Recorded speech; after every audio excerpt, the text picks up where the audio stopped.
CPI Podcast, una mesa de discusión, análisis y profundidad con los temas más destacados que influyen en nuestro quehacer profesional. Una herramienta alternativa de nuestra comunicación. CPI Podcast, un espacio del Colegio de Contadores Privados de Costa Rica para conectar y crear comunidad con nuestros profesionales.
Bienvenidos a su programa La Voz del Contador Privado.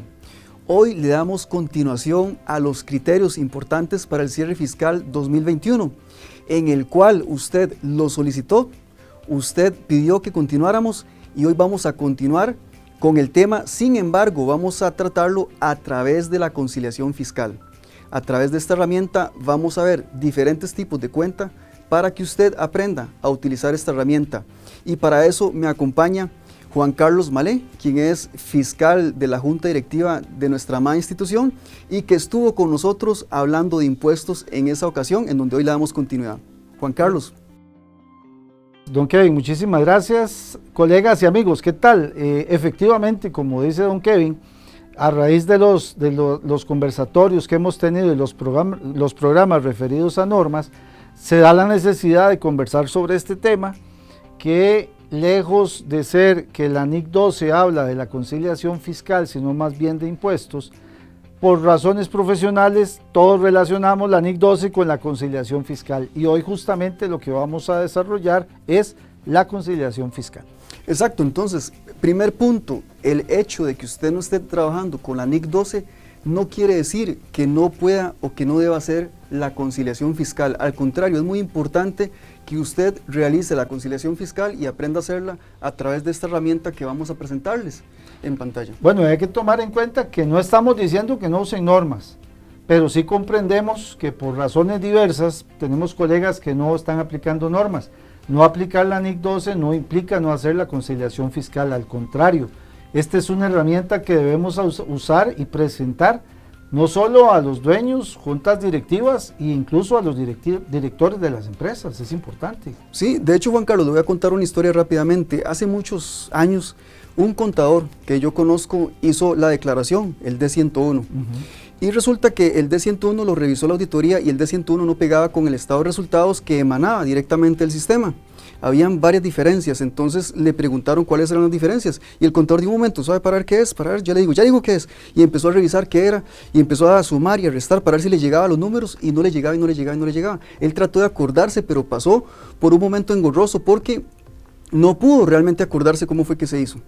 Bueno, nosotros los contadores, eso es casi imperdonable. Es imperdonable. Nosotros los contadores no podemos dejar nada al azar. Exacto. Nosotros hacemos registros con base en documentos y nuestras declaraciones deben ir respaldadas por eso mismo. ¿Sabe quién es ese contador?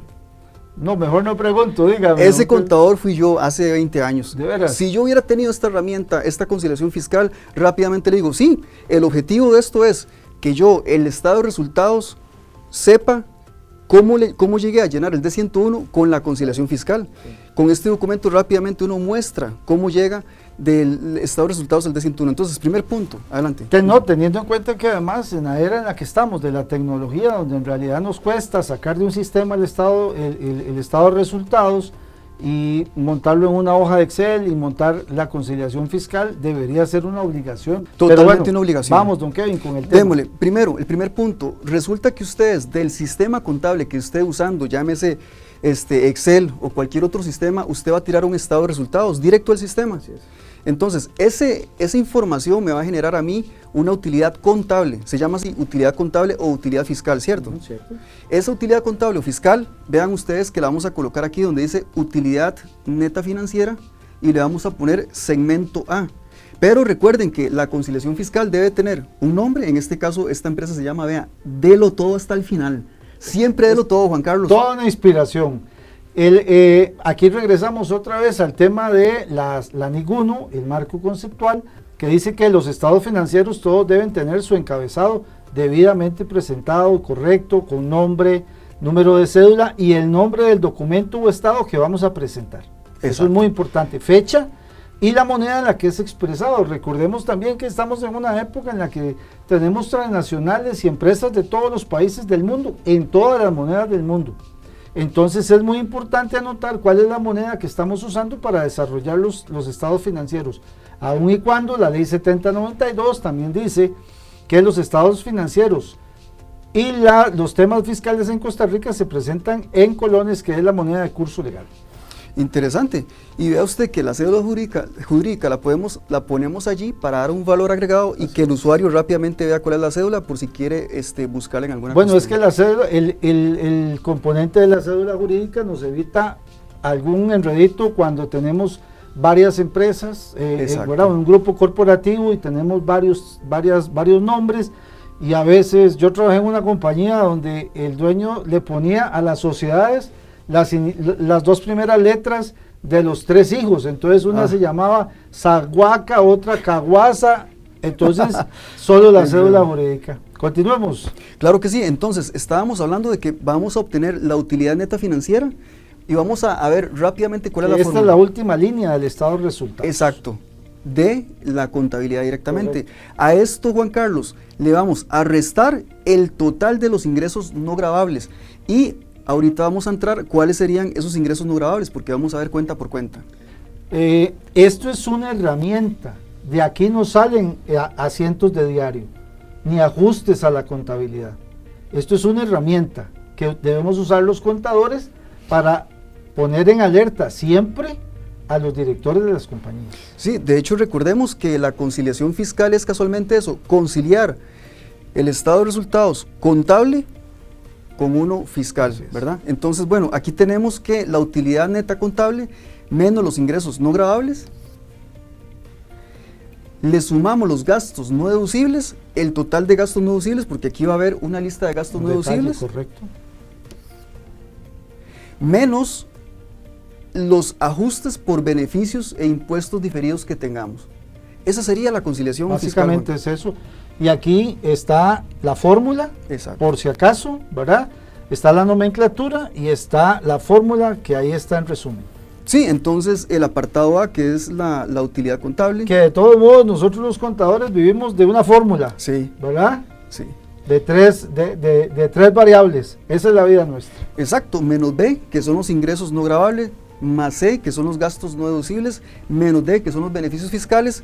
Eso nos va a dar una base imponible, pero ya fiscal. Ya, le aplicamos el impuesto, en este caso digamos que es un 30%. Asumiendo, sí, para hacerlo genérico, ¿verdad? Sí tenemos variables ahora con la ley 9635 y todo lo que trajo, pero bueno, por ahora digamos que el 30%. Exacto, le quitamos los adelantos o pagos parciales. Que ya este periodo fueron 3. Que ya este periodo fueron 3. Gracias a Dios, ¿verdad? Sí, exacto. Y que cambiaron las fechas, ¿verdad? Correcto, que antes era marzo, junio y septiembre, y a partir del periodo 2021, junio, septiembre y diciembre. Exacto. Vea que aquí estamos dando incluso hasta fechas. Juan Carlos, le quitamos la retención del 2% del gobierno, si es que hemos hecho transacciones con el gobierno eso o es municipalidades. Un tema, ¿verdad? Creo que ya actualizaron el valor, ¿verdad? Pero si no me equivoco, la redacción original era como cualquier desembolso que hicieran por 100,000 colones, o sí, ahora que era significativo en algún exacto. momento, ¿verdad? Ahora con el nuevo reglamento que salió el 17 de diciembre, tendría que ser después de un salario base cuando usted empiece a hacer una retención del 2%. Correcto. Y luego, por si hay un saldo a Perdón, favor, señor sí, claro. presidente, algo importante, por un caso conocido en el que estuve resolviendo, la retención del 2% la hace la institución del Estado, y es la institución del Estado quien paga el dinero al Ministerio de Hacienda, pero además debe hacer uno de los reportes del D-152. Pero puede ser, porque me pasó, que lo reporte mal.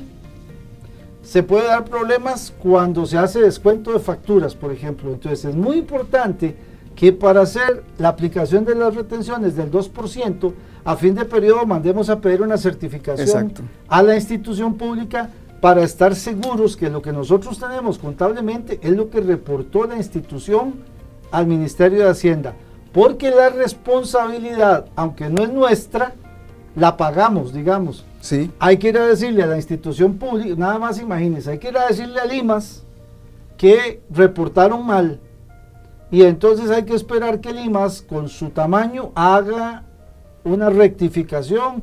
Hay que convencerlos, hay que demostrarlo y esperar a que lo hagan. Mientras tanto, el obligado tributario tiene que esperar y no puede aplicar, porque hay una sanción, hay intereses por aplicar un 2%, aplicar una retención que no nos corresponde, que en ese caso no sería responsabilidad nuestra, sino de la institución, pero la tenemos que pagar nosotros. Pero ¿quién nos convence? Entonces hay que pedir la certificación, es una muy buena costumbre. Ahora, su observación me encanta. Yo me voy a ir un paso más adelante, y tal vez no a final de año, sino que una vez que me hacen el pago, hey, me pagaron menos, deme la certificación de una Bueno, vez. es importante que las certificaciones se pueden estar pidiendo, por eso no cobran cada 3 meses. Si es mucho, pues pedirla cada no sé, cada más 15 o menos, días, digo. cada más o menos, cada exacto. más o menos, digo. Va a ahí. depender, si usted hace una transacción cada 3 meses no es tan complicado, pero Exacto. si usted frecuentemente está trabajando con instituciones públicas, ¿verdad?, en obra pública, o es proveedor del Estado frecuente, es mejor que lo esté pidiendo periódicamente, para no decir, ¿verdad?, Exacto. periódicamente. Y básicamente esa es la conciliación fiscal. Ahora vamos a entrar detalladamente a lo que son las cuentas, Juan Carlos. El saldo a favor del periodo anterior, además, se puede certificar, para decirlo de alguna manera, solicitando un estado de cuenta, un tracto, perdón, es un tracto, ¿verdad?, como se dice ahora en TRAVI. Extracto. Extracto se llama. Entonces se solicita a través del TRAVI un extracto que le dé la seguridad de que tiene el saldo a favor, que hay que estar seguros también. Sí, ahora bien, y si ustedes trabajan con datáfono y les han hecho rebajos del datáfono, también lo pueden poner allí para rebajarlo del impuesto. Bueno, es que algo que pasa frecuentemente, aquí vamos, cuando hablamos de estas cosas hablamos de todo. Algo que pasa frecuentemente, por lo menos con un banco que yo conozco, es que el reporte que le da de retenciones a los afiliados va, por ejemplo, del 1 al 30 del mes. Pero en realidad ellos se lo pagan al ministerio, le pagan la retención al Ministerio de Hacienda con corte 27 de un mes, 26 del mes siguiente. Entonces habitualmente el dato que usamos del reporte de los bancos no coincide. Con la retención pagada. Entonces es un buen hábito estar pidiendo estados de cuenta para ajustar las declaraciones, para estar seguros de que después no se lleven esas sorpresitas de diferencias en las declaraciones de periodos anteriores. Ni me diga. Adelante. Tenemos por acá entonces, ahora sí, la conciliación. La última línea, acá está, la utilidad neta financiera, la última línea del estado de resultados oficial de la compañía. Exacto, entonces, ¿cuál fue la utilidad neta contable del estado de resultados que sale directo de su sistema contable? Bueno, en este caso fue 42 millones. Vean ustedes que ahora la mayoría de empresas, no todas, porque algunas tienen el beneficio de PYME, pero la mayoría pagan el impuesto a personas jurídicas. Ya con solo ese pago, ya usted debería hacer una conciliación para poder tomarlo en cuenta. Entonces, Juan Carlos, vamos a restarle a esa utilidad contable, vamos a restarle los ingresos no gravables. Y aquí tenemos una cuenta que se llama intereses sobre inversiones en el exterior. Lo estamos rebajando, porque dice aquí este profesional que estos intereses sobre inversiones en el exterior no son gravables porque están afuera del territorio costarricense. Así es.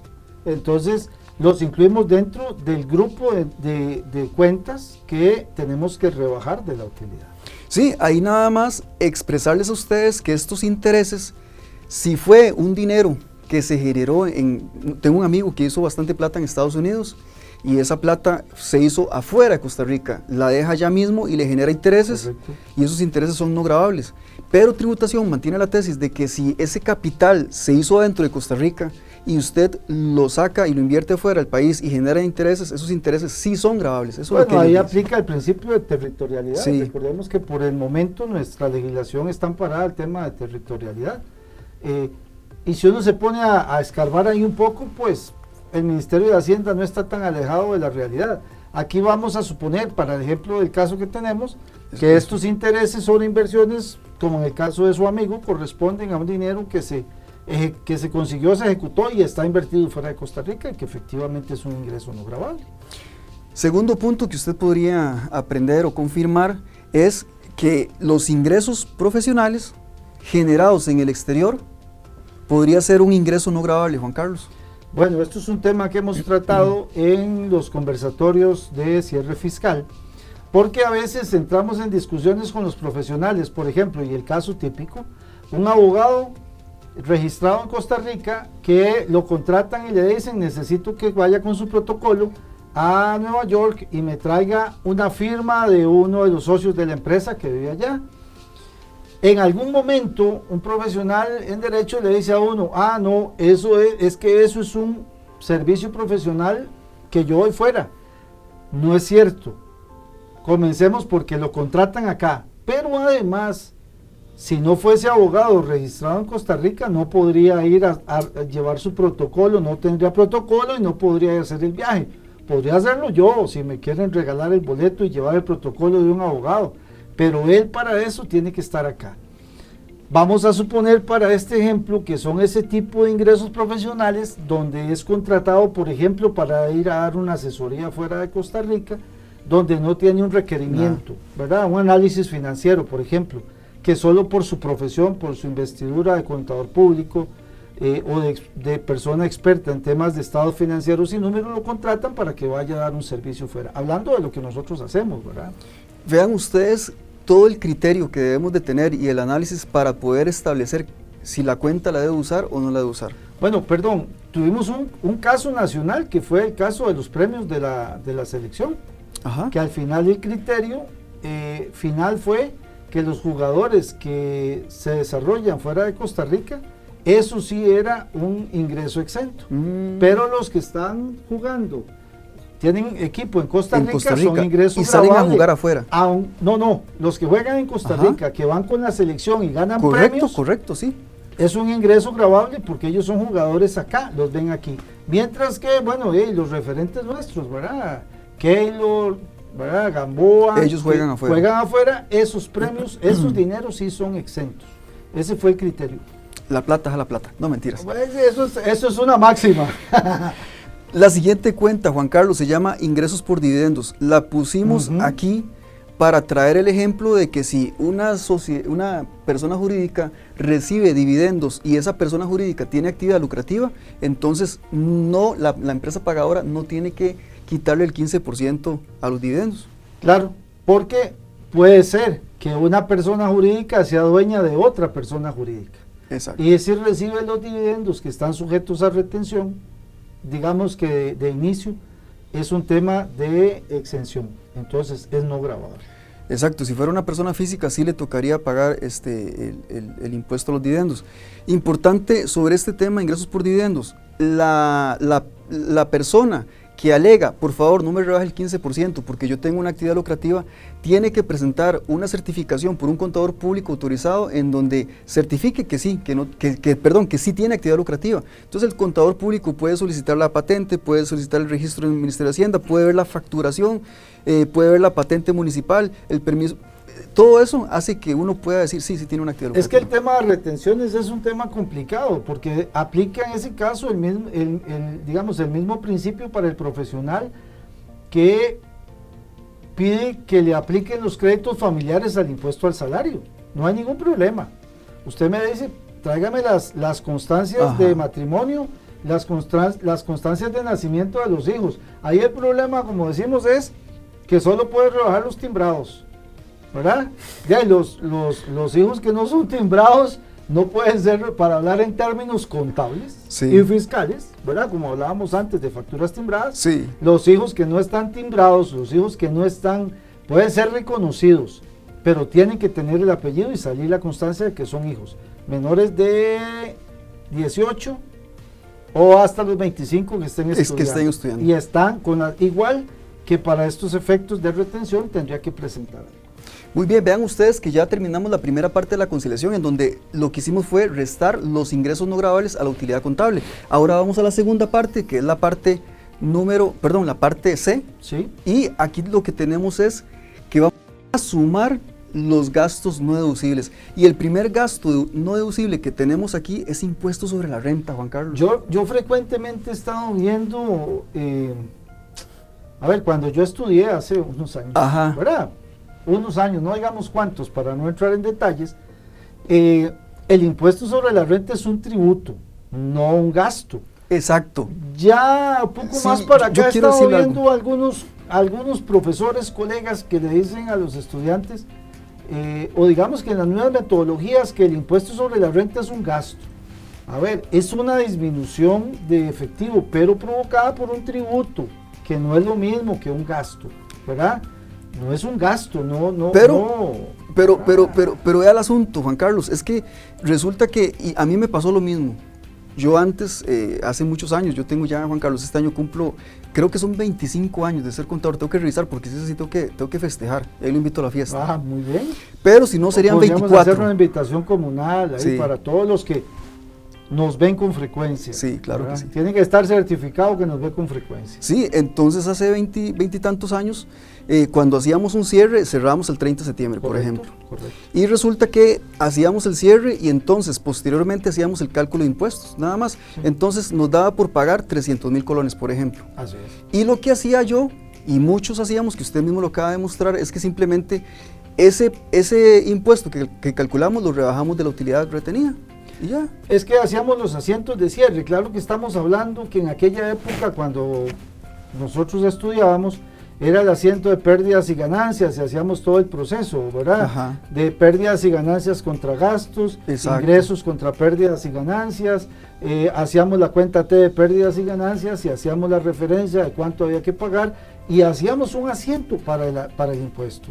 ¿Se acuerdan? Sí. Hacíamos un asiento con fecha 30 de septiembre donde rebajábamos de las utilidades y lo cargábamos con un impuesto por pagar. Exacto, para hacer el giro o el pago. Bueno, en aquel momento hacíamos pago con cheque, ¿verdad? Estamos hablando de unas épocas ya un poco añejas, y hacíamos el pago a través de cheque. Cuando se hacía el cheque con fecha 15 de diciembre, todos al filo de la navaja, el 15 de diciembre se iba uno para el banco a hacer fila y a pagar el impuesto.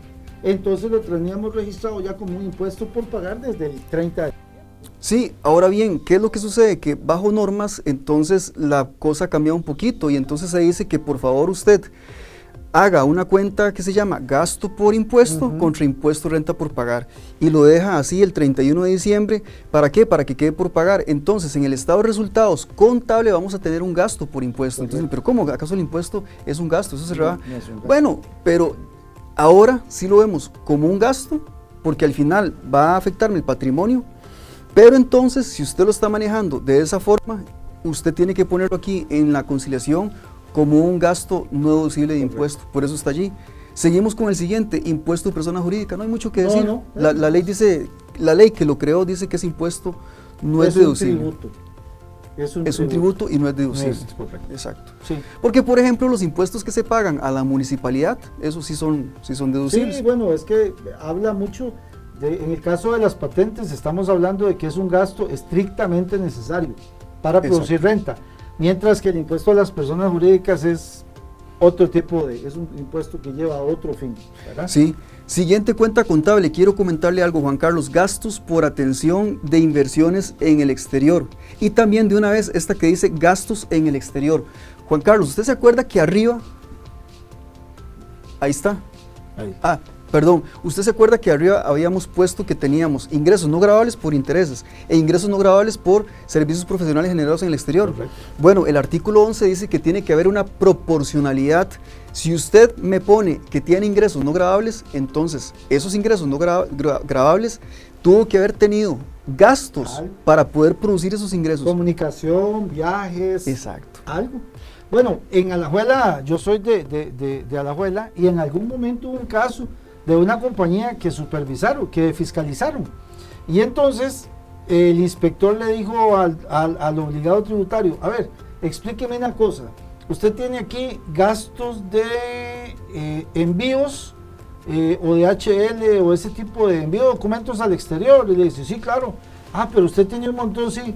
¿Usted importa? No. ¿Usted exporta? No. No pasa nada, es un gasto no deducible porque no se justifica. Ven, entonces, así de simple, ¿verdad? Sí, es algo que tiene que ver con artículos y proporcionalidad. Es lo que hablamos en algún momento de la casilla de gasto financiero en la declaración de impuestos. Ajá. ¿Verdad? Que si usted no tiene un pasivo, no tiene cómo justificar el pago de interés. Exacto. El gasto financiero. Totalmente de acuerdo. Bueno, tenemos aquí gastos personales de socios como un gasto no deducible. Esto es un tema muchas veces y lo podemos relacionar con las inversiones de lujo. Sí. Se habla muchísimo de los gastos personales, siendo totalmente claros y objetivos con las cosas que nos pasan. Hay muchos dueños de empresas que dicen, tome, aquí está, voy con mi familia para Disneylandia, el viaje de 15 años de mi hija, el baile de graduación, la celebración de la graduación de mi hijo como profesional o del colegio.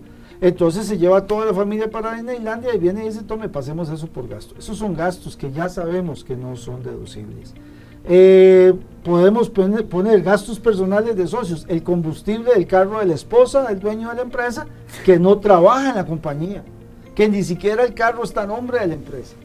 Que ahí podríamos relacionarlo con las inversiones de lujo, el Mercedes-Benz de la esposa o el BMW del hijo, pensando en que el hijo lo que quiere es un carro diferente, ¿verdad? Son gastos no deducibles, no hay nada que hacer. Podemos comenzar a discutir ahí como contadores, hablar con el inspector, el fiscalizador y tratar de justificarlo, que a veces es lo que nos toca, tratar de justificar lo injustificable, ¿verdad? Viendo a ver uno ahí cómo colabora, pero son gastos no deducibles. Ahora bien, no solamente basta con que sea un gasto no deducible, sino que usted lo pone como gasto no deducible, pero además de eso tiene que quitarle el 15%, porque eso al final es un dividendo. Bueno, que además entra en un tema de retiro de dinero. Es un retiro de dinero, sí. O sea, además lo pueden castigar 2 veces, ¿verdad? Le pueden dar durísimo al contribuyente, porque no está haciendo la retención y hay una sanción por no hacer la retención. Entonces Exacto. se mete uno, es un combo de sanciones. Vean ustedes que la mayoría de conciliaciones fiscales que en algún momento nos han mostrado, habla nada más rápidamente de una conciliación fiscal, de cómo se maneja, pero aquí estamos trayendo cuentas verdaderas y reales basadas en la ley para que podamos entenderlo de mejor forma y además hablar de ellas. Así es. Vamos con remuneración sin someter a la Caja del Seguro Social. A veces llega una empresa y le paga a un chofer y es un trabajo ocasional, o alguien que corta el zacate, o una señora que llega a limpiar y esa señora no está en la Caja del Seguro Social ni tampoco da factura electrónica. Juan Carlos. Bueno, es que la ley reza que cualquier remuneración que esté sujeta a una retención y la retención no se aplique, es un gasto no deducible. Claro que sí, mire, es que a veces viene, a veces no. Es que vivillos ahí que dicen, págueme las comisiones con una sociedad o págueme las comisiones, ya menos, pero yo recuerdo en las actividades en las que yo he estado, págueme las comisiones a nombre de mi esposa o a nombre de mi esposo. Si no hay retención, no es deducible. Y por eso Juan Carlos está en esta lista. Siguiente, intereses que sobrepasan el 30% de las guaidas. Vea que estamos hablando de todos los temas aquí de una vez. Sí, aquí vamos con... Juan Carlos, de los intereses que sobrepasan el 30% de las guaidas, me gustaría comentarles que son intereses que sean pagados a prestamistas que no están bajo la SUGEF. Correcto. Si fueran intereses que se pagan a bancos que están bajo la SUGEF, correcto, llámese Banco Nacional y sí, todos sí, ellos, que no importa si sobrepasa el 30%. Correcto. Bueno, otra vez, aquí estamos entre contadores, pero es que nos pasa mucho que un socio presta, Ajá. o que se busca un socio, un prestamista ahí informal o formal, pero no sujeto a supervisión, y esos son los intereses que no pueden sobrepasar el 30%. Eso está en la ley, ¿verdad? Exactamente, y es que tenemos que entender que esto tiene que ver con un tema en la ley 7092 que tiene que ver con la subcapitalización. ¿Y qué es la subcapitalización? Bueno, que en lugar de incrementar el capital en el patrimonio, la gente quiere incrementar los pasivos. Entonces ellos están viendo a ver si esos pasivos son reales.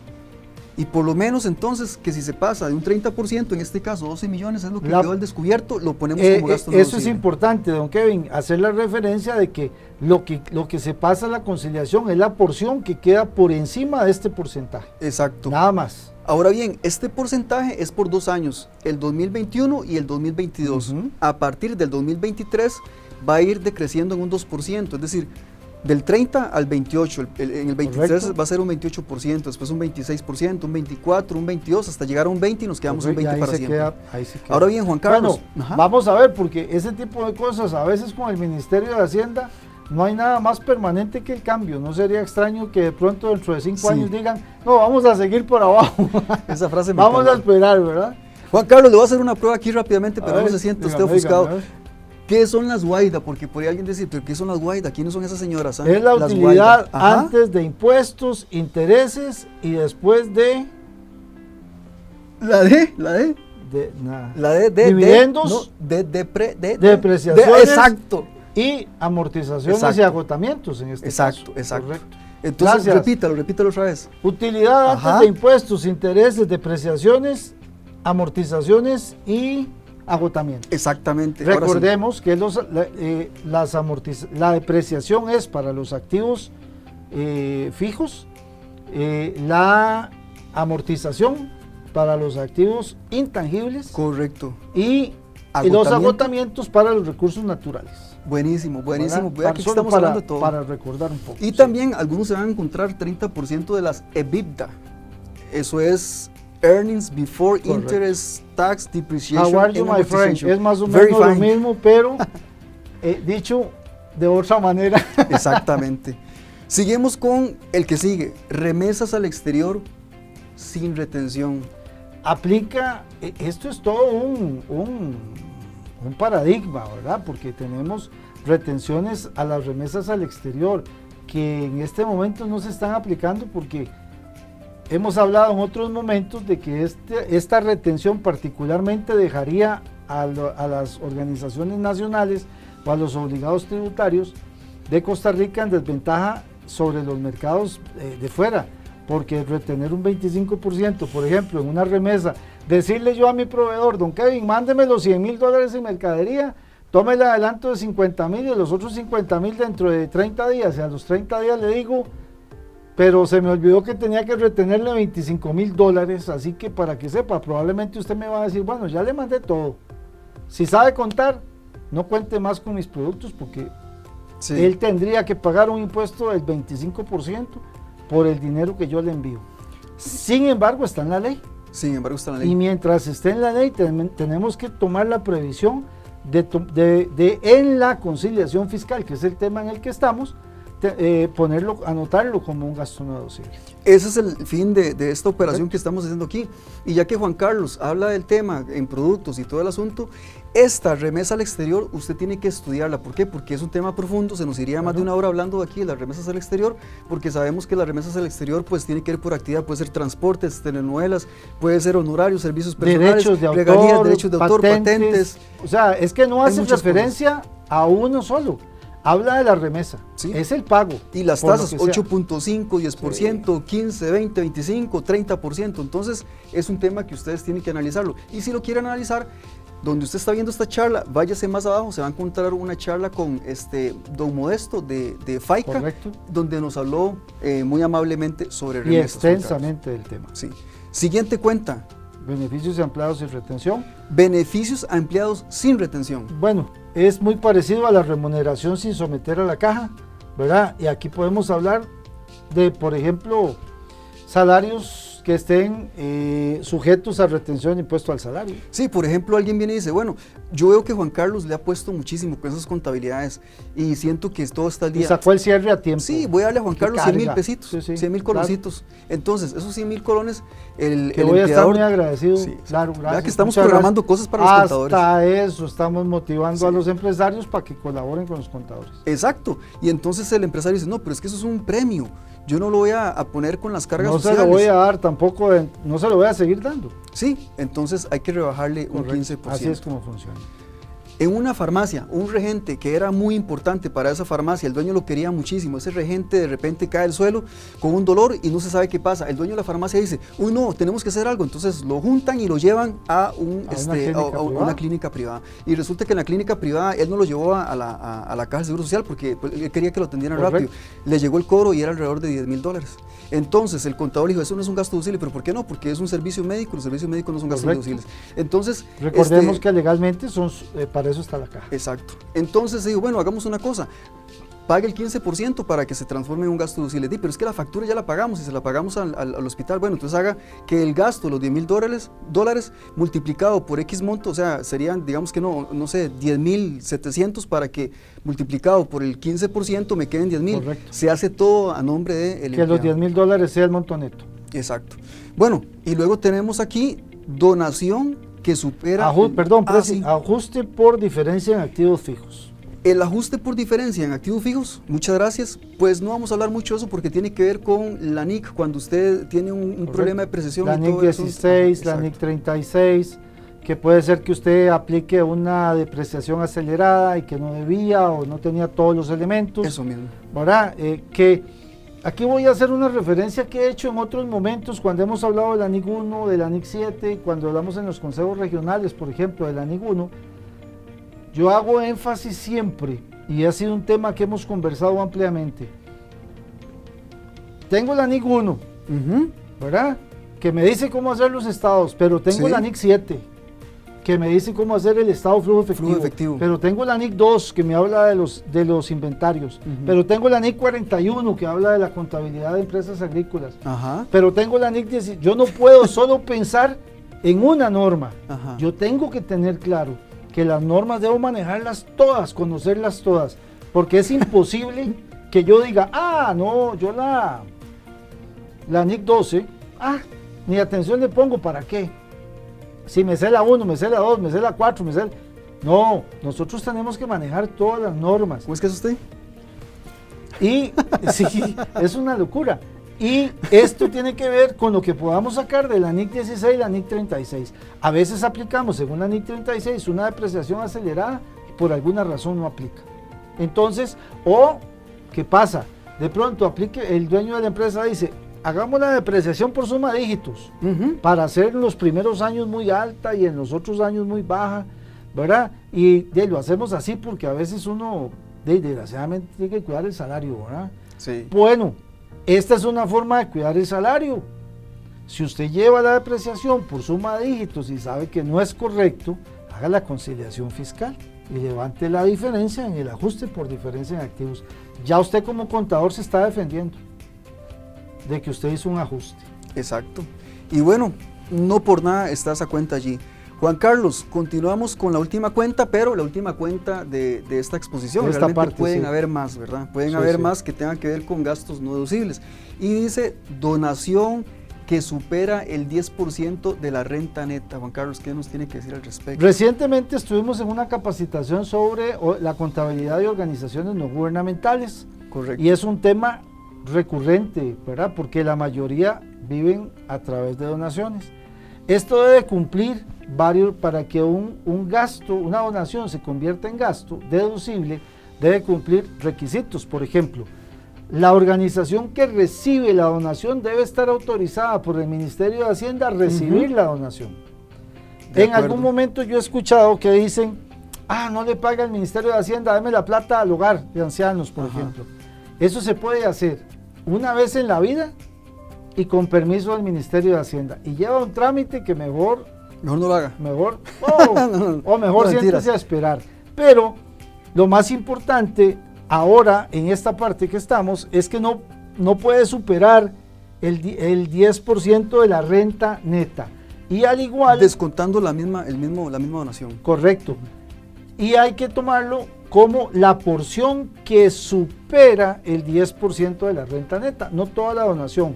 Ojo, pero podría ser que tenga aquí en esta cuenta una donación a una organización no autorizada, que es, ¿verdad? Entonces, que es ahí iría el total. Ahí va el total. Ahí Va el total. Entonces, si usted puede donarle a quien usted desee, usted le dona a quien desee y ese va a ser un gasto en su contabilidad financiero, pero probablemente deducible no. Correcto. A menos de que ese donatario esté autorizado a recibir donaciones. Ahí lo que va a tener es algo muy grande en su corazoncito. Sí. Por la donación, pero nada más. No debe.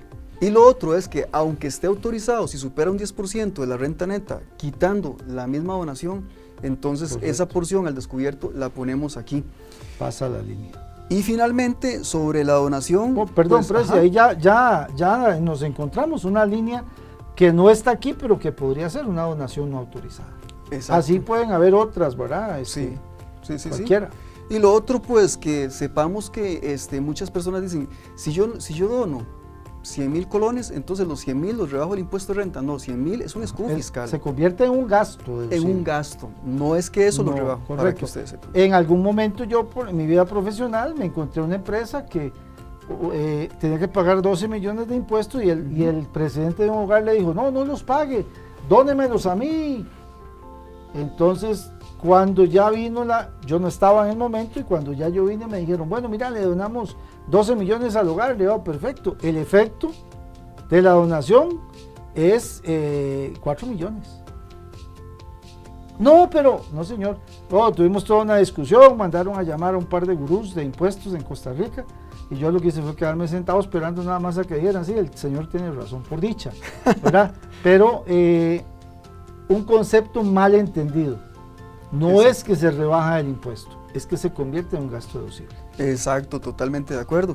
Y vean ustedes, estimados colegiados, que en este momento estamos terminando la lista que les traíamos de gastos no deducibles que hay que sumarlos a la utilidad contable. Entonces, este total de gastos no deducibles, que es el grupo C, y da 15 millones, lo sumamos a la utilidad contable. Y ahora podemos pasar a la siguiente parte, Juan Carlos, que sería restarle los ajustes por beneficios e impuestos diferidos a nuestro favor que tengamos. El primero, Juan Carlos, salarios para personas con discapacidad, personas especiales, ¿así lo dice la ley? Sí, así lo dice la ley, y ojalá que las empresas, yo desgraciadamente me he topado organizaciones en las que hago este comentario y sinceramente a veces ni siquiera me hacen caso, pero la ley permite que la organización contrate personas con discapacidad, que hay que tener claro que debe estar certificada. ¿Y dónde encontramos esa certificación? Esa certificación la podríamos encontrar en CONARE, por ejemplo. Yo siempre digo CONARE y no es CONARE, es CENARE. Centro Nacional de Rehabilitación. Les voy a poner un caso, el caso mío.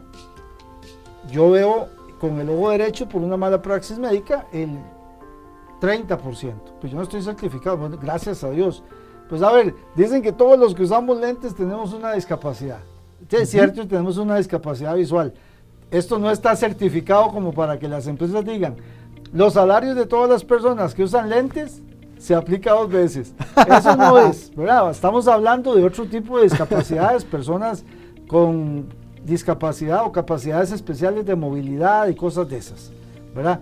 Y si están certificados lo podemos restar porque la ley permite la aplicación doble del salario y de todo lo que se le pague. Salario, cargas sociales, aguinaldo, exacto, póliza, o sea, podemos calcular el pago de la póliza de riesgos del trabajo y todos los beneficios que se le pagan, vacaciones y todo lo que se le paga, todo. Entonces, como dice Juan Carlos, lo que tenemos que saber es que si usted le paga a alguien todos los rubros que acaba de decir Juan Carlos y esa persona es especial, es discapacitada, entonces un tanto igual lo puedo deducir de impuestos. Correcto. Y alguien decía, pero ¿y cómo hago yo ese asiento? ¿Le pago doble a esa persona? No, ¿verdad? No, simplemente no hay asiento que hacer. Lo que hay que hacer es una conciliación fiscal. Nada más, por favor, nosotros decimos discapacitada porque así lo dice, la ley. No, por favor, no lo vayan a tomar, ¿verdad? Que No, podemos decirle una persona con capacidad especial o como se diga, para efectos de lo que estamos tratando el tema de hoy, que es un tema de legalidad, es discapacidad el concepto que se usa. Nada más esa aclaración, por si. Luego tenemos aquí la remodelación para personas con capacidades especiales también. Estamos hablando de que, por ejemplo, el Tecnológico de Cartago, bueno, el TEC más bien, en la sede de Santa Clara de San Carlos, para dar acceso a una persona que se manejaba a través de silla de ruedas, gastó 4 millones de colones, le estoy hablando de hace unos 15 años tal vez, para hacer las rampas, para hacer todo. Eso es un gasto, beneficio. Beneficio. Entonces, gastó 4 millones, lo meto como gasto deducible. Y además, un tanto más, otros 4 millones a través de la concesión. Correcto. Y ojo, eso es un activo, porque en realidad es una remodelación. Entonces usted lo tiene capitalizado, porque usted en realidad, que aquí en temas de análisis, ¿verdad? De interpretación. Sí, perdón, tiene razón Juan Carlos, ¿verdad? Perdón. La remodelación, yo dije que lo mete como gasto, no, tiene razón, eso va a la mejora de la propiedad. Correcto, pero lo podemos llevar como parte el del otro incentivo. Tanto, el doble, sí, ese sí, tiene razón, muy buena observación.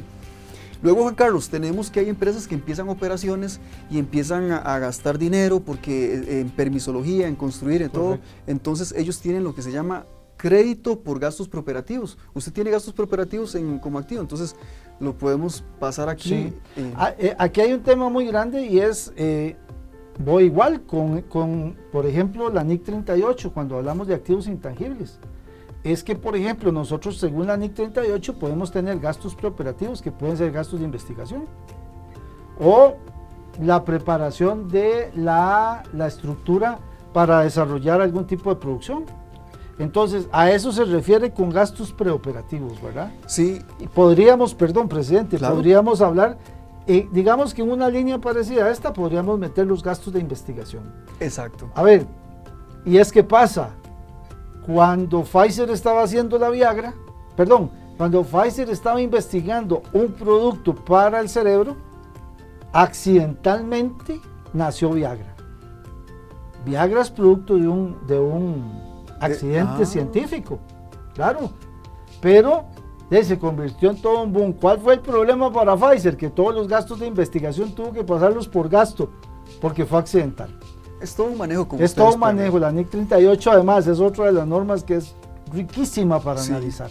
Luego tenemos determinación por pérdida diferida. Esta iría aquí solamente si hay unas situaciones Usted especiales. hoy desarrolló a las 10 de la mañana el tema.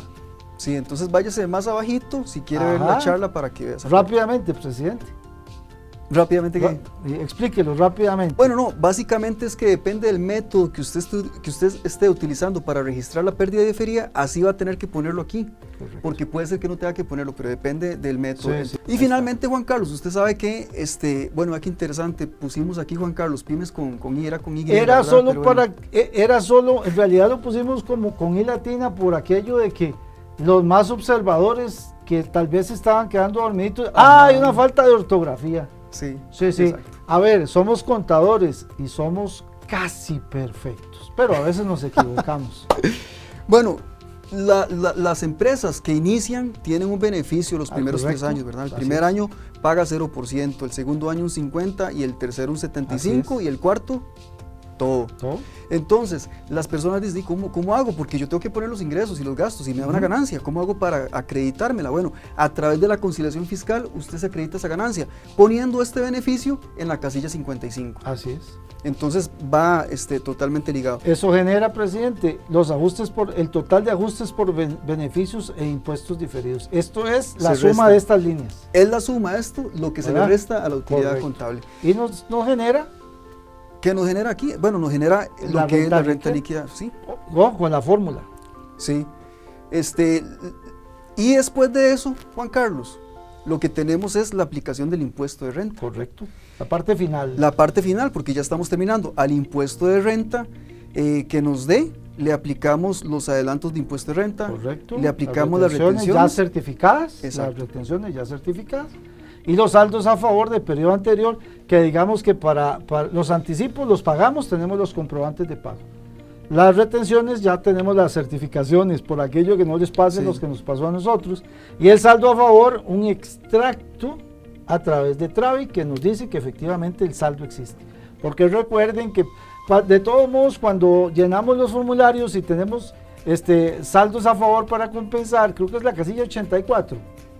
Sí, ¿no? correcto, la ¿Verdad? 84. Y nos dice, usted pone el mensaje, cuando usted le dice validar, o marca el botón de validar, le sale una leyenda así grande que dice, fíjese que esté bien, porque si no está bien le vamos a dar un pau pau. Exacto, ¿Verdad? Un pau pau. Y ¿Sí? entonces le rebajamos estos son créditos, son líneas de crédito al impuesto sobre la renta. De esa forma, Juan Carlos, entonces resumimos que simplemente la conciliación fiscal es a la utilidad contable, le restamos los ingresos no gravables, le sumamos los gastos no deducibles y le restamos los beneficios, y con eso entonces el estado de resultados que sale directamente de su sistema va a calzar con el D101 que usted formule a través de un puente que se llama conciliación fiscal. Así es. Juan Carlos, y con eso estaríamos Y terminando. seguramente vamos a recibir un mensaje que va a decir que no solo pusimos ahí la I latina, ¿verdad? Y era No me Y. diga. Era Y. Nos van a decir seguramente que aquí Ah, era sí. menos. Sí. Pero bueno, ya tienen la fórmula en la pantalla anterior, es Sí. A menos B más C. Exacto. Pero bueno, era para ver Menos D, menos ajá. D, era para ver a, Qué para ver a los fallo más. observadores. Pero bueno, entonces, Juan Carlos, Somos casi perfectos, sí, somos los contadores casi, somos casi perfectos. casi perfectos, pero nos acercamos a la humanidad cometiendo errores como estos. Y bueno, de esa forma esperamos que ustedes hayan aprovechado muy bien el tiempo reforzando temas, aprendiendo temas y sobre todo aprendiendo a usar esta herramienta tan interesante que tenemos, que es la conciliación fiscal. Así es. Señor presidente, muchas gracias por invitarme.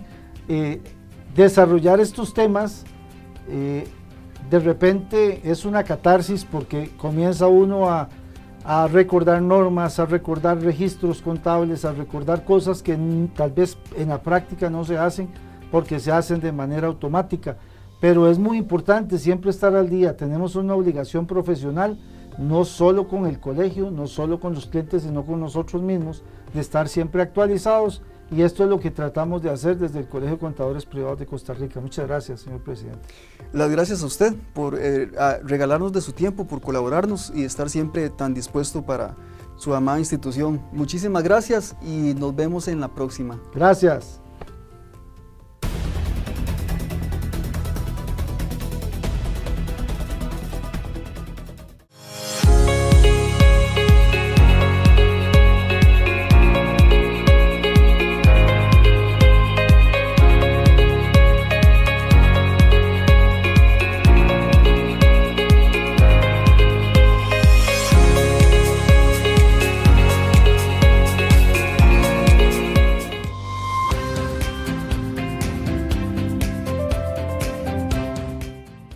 Bienvenidos al segmento institucional de su programa La Voz del Contador Privado, un segmento en donde le traemos información importante sobre nuestra amada institución. Y hoy estamos muy contentos porque tenemos por acá a la presidenta del Tribunal Electoral, Katia Morales Mosqueira. ¿Cómo se encuentra el día de hoy, Katia? Muy bien, don Kevin, muchísimas gracias por la invitación. Para mí es un placer estar por acá con ustedes. Qué dicha, nosotros estamos muy felices de tenerla por acá. Muchas gracias. Y también tenemos aquí al señor fiscal administrativo Luis Fernando Calderón Madrigal. Luis Fernando, ¿cómo se encuentra? Muy bien, don Kevin, muchas gracias, un honor para mí estar con ustedes. Muchísimas gracias. Y bueno, quiero hacer hoy, 8 de marzo, Día Internacional de la Mujer, una mención honorífica, porque tenemos aquí a la primer presidenta.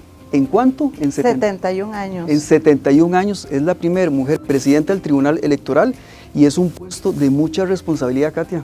Bastante, de lo cual me siento muy orgullosa. Debo destacar que fue un proyecto personal hace tiempo atrás, y verlo hecho realidad para mí es un honor y una responsabilidad muy grande, para que todas las que queramos estar en un puesto de presidencia, ya sea del Tribunal Electoral o de Junta Directiva, algún día esperemos ver una presidenta de Junta Directiva, lo logremos. Todo el que trabaja por un sueño lo logra. De hecho, en estos tiempos que estamos ahora, las personas que entran a la sala de expresidentes dicen, nunca vi una mujer presidenta, porque ya como que los tiempos hacen que eso haga falta, ¿verdad? Sí. Pero bueno, felicidades, qué dicha que usted logró su sueño, porque entiendo que usted lo había soñado y lo está realizando con mucha pasión, Katia. Sí, y tengo, gracias a Dios, un equipo de trabajo que me apoya bastante. Nos reunimos mucho para afinar detalles y cumplir con todos los requerimientos de reglamentos para que todas las elecciones salgan al pie del 100% en el proceso. ¿Qué información les tenemos a nuestros colegiados de cara ahorita a las elecciones que vienen? Es importante recordarles que el proceso electoral de este año inicia el sábado 19 de marzo con la asamblea, donde se van a presentar informes de miembros de junta directiva. El 20 de marzo las elecciones inician a las 8 de la mañana y culminan a las 4 de la tarde. Muy importante que revisen sus correos electrónicos. A algunas personas les llega la contraseña a la parte de spam, deben verificarlo. Y ustedes pueden votar si están en la playa, si están en la montaña, donde anden paseando, nada más revisen un momentito el correo electrónico, lo abren, ingresan al link que tienen ahí, colocan la clave, el número de carnet de colegiado y el número de cédula y pueden emitir su voto electrónico. En el momento que ustedes voten, les va a llegar una respuesta de que ustedes ya emitieron el voto electrónico. Es sumamente importante que votemos este 20 de marzo de 8 de la mañana a 4 de la tarde. Esperamos contar con su apoyo en este proceso electoral porque todos tenemos derecho a escoger a nuestros miembros de junta directiva.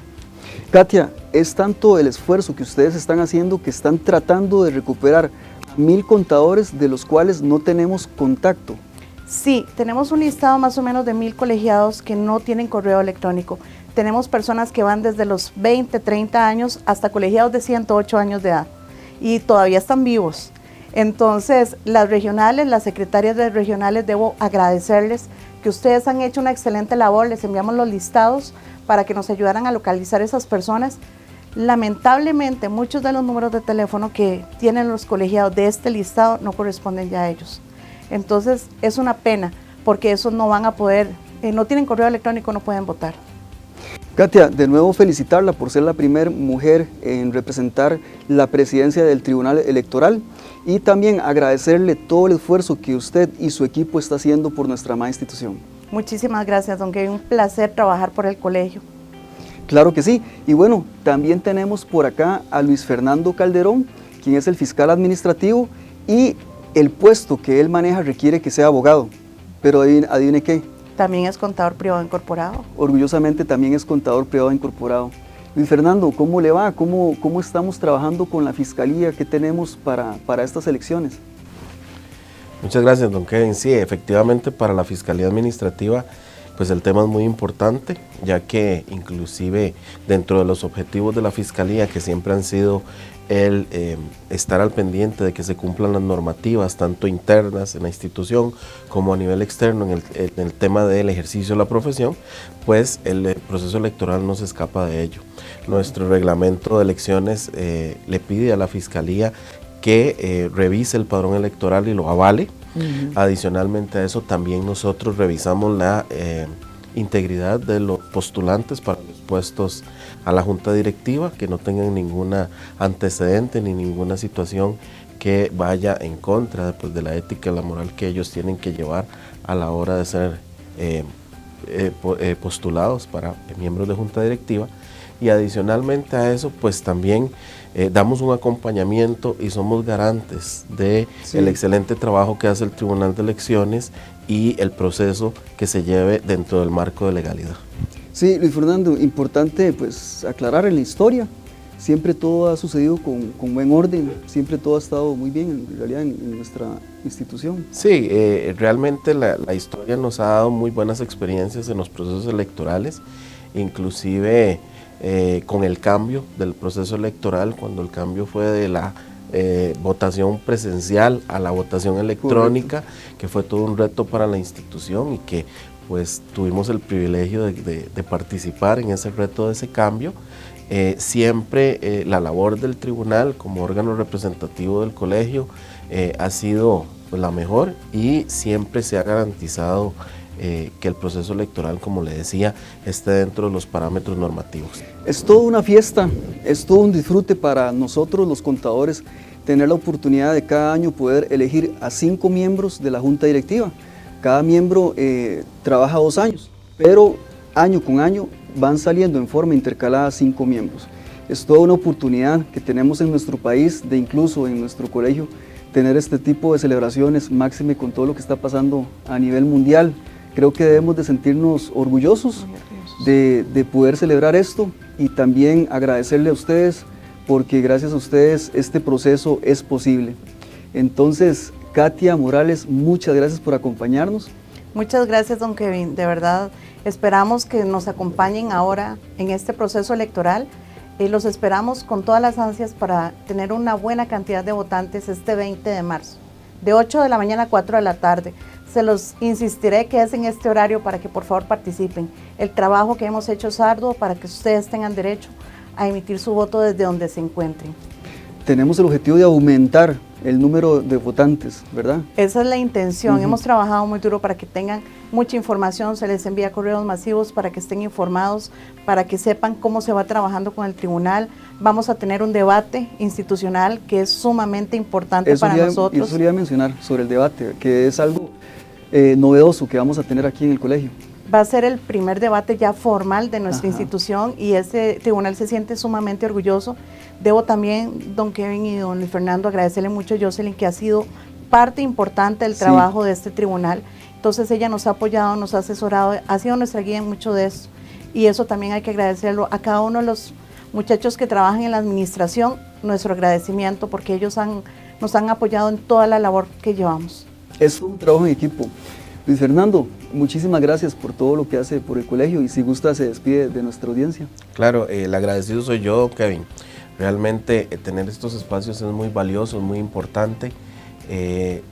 Desde la Fiscalía hacemos un llamado a todos los colegiados activos que emitan su derecho. Yo creo que es el derecho más bonito que tenemos, que es parte de una fiesta democrática, que realmente es como la fiesta de las elecciones que vamos a vivir en abril, pero a pequeña escala, y que realmente es un derecho que no podemos dejar pasar.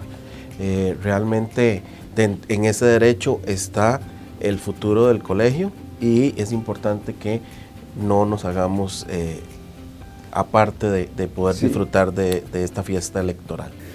Claro que sí, Luis Fernando. Y bueno, de esta forma estamos finalizando el segmento informativo institucional.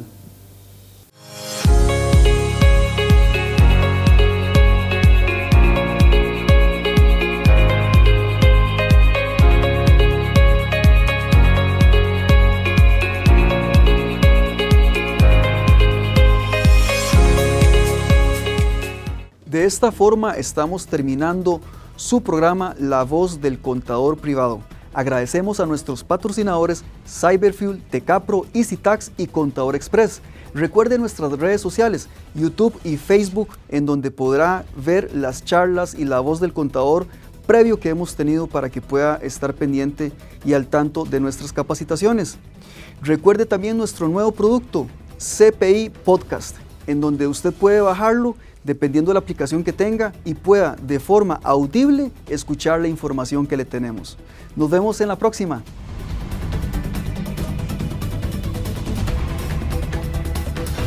CPI Podcast, una mesa de discusión, análisis y profundidad con los temas más destacados que influyen en nuestro quehacer profesional. Una herramienta alternativa de nuestra comunicación. CPI Podcast, un espacio del Colegio de Contadores Privados de Costa Rica para conectar y crear comunidad con nuestros profesionales.